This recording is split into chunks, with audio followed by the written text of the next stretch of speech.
1927 में Los Angeles के दिल में बना सीसल होटल शुरुआत से ही अभिजात्य वर्ग का प्रतीक था, लेकिन 1930 के दशक से ही इसकी छवि बदलने लगी।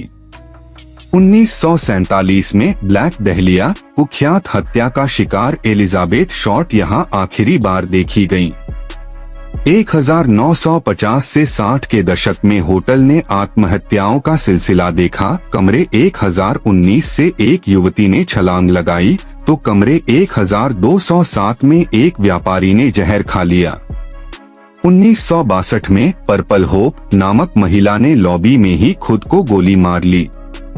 लोकल लोग इसे डेथ होटल कहने लगे क्योंकि हर दशक में यहाँ कोई न कोई भयानक घटना घटी। 1985 में सीसल होटल ने अपना सबसे खौफनाक मेहमान देखा, रिचर्ड रामिरेज नाइट स्टॉकर। उसने कमरा 1408 किराए पर लिया जहां वह शिकार की योजनाएं बनाता। उसने 13 लोगों की हत्या की जिनमें से 5 के शव उसी कमरे में मिले। कहते हैं मरते समय उसने शाप दिया, मैं हमेशा यहाँ लौटूंगा। 2013 में एक सफाईकर्मी ने दावा किया कि उसने कमरा 1408 में एक पतली लंबी छाया देखी जो दीवारों पर खून से लिख रही थी, अगला तुम हो। जनवरी 2013। 21 वर्षीय कनाडाई छात्रा एलिसा लैम अकेले यात्रा पर सीसल होटल पहुंची।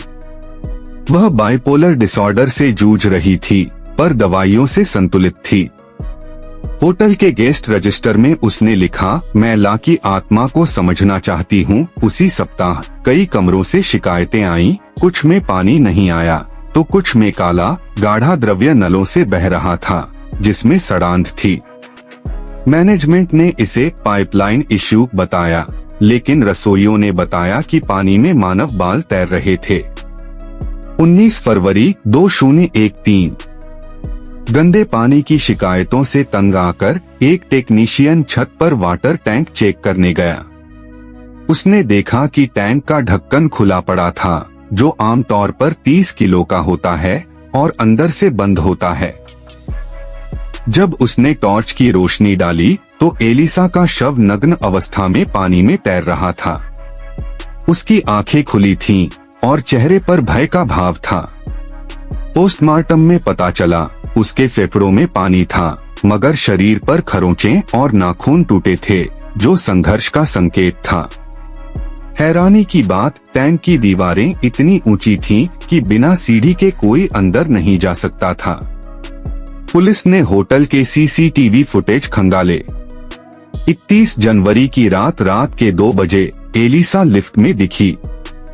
वह अजीब तरह से हाथ हिला रही थी जैसे किसी अदृश्य व्यक्ति से बात कर रही हो। कभी वह लिफ्ट के कोनों में छिपती, कभी बाहर झांकती। फिर अचानक वह कॉरिडोर में दौड़ी जैसे किसी का पीछा कर रही हो। यह आखिरी बार था जब वह जीवित दिखी। विशेषज्ञों ने इस फुटेज को अस्वाभाविक बताया। कुछ का कहना वह एलिवेटर गेम खेल रही थी, एक रिचुअल जिसमें 10वीं मंजिल पर लिफ्ट दूसरी दुनिया में खुलती है।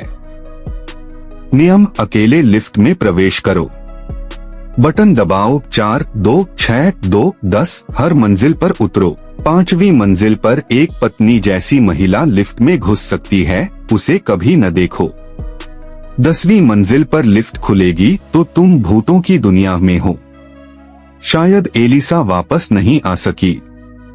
आज तक रहस्य बना हुआ है, ढक्कन किसने खोला? एलिसा उस ऊंचे टैंक में कैसे चढ़ी? शरीर पर चोट के निशान क्यों? सीसीटीवी में वह किससे बात कर रही थी?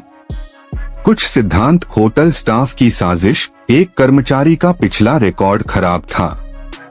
रिचर्ड रामिरेज का भूत, 14वीं मंजिल पर उसकी हंसी सुनी गई। एलिवेटर गेम का अभिशाप, एलिसा ने इंटरनेट पर इसके बारे में सर्च किया था। 2017 में होटल का नाम बदलकर स्टे ऑन मैन कर दिया गया, मगर कर्मचारी आज भी रात की पाली में पानी की टप-टप सुनने की बात करते हैं। क्या यह एक मानसिक रोगी का दुखद अंत था, या सीसल होटल में सचमुच अशुभ आत्माएं भटकती हैं?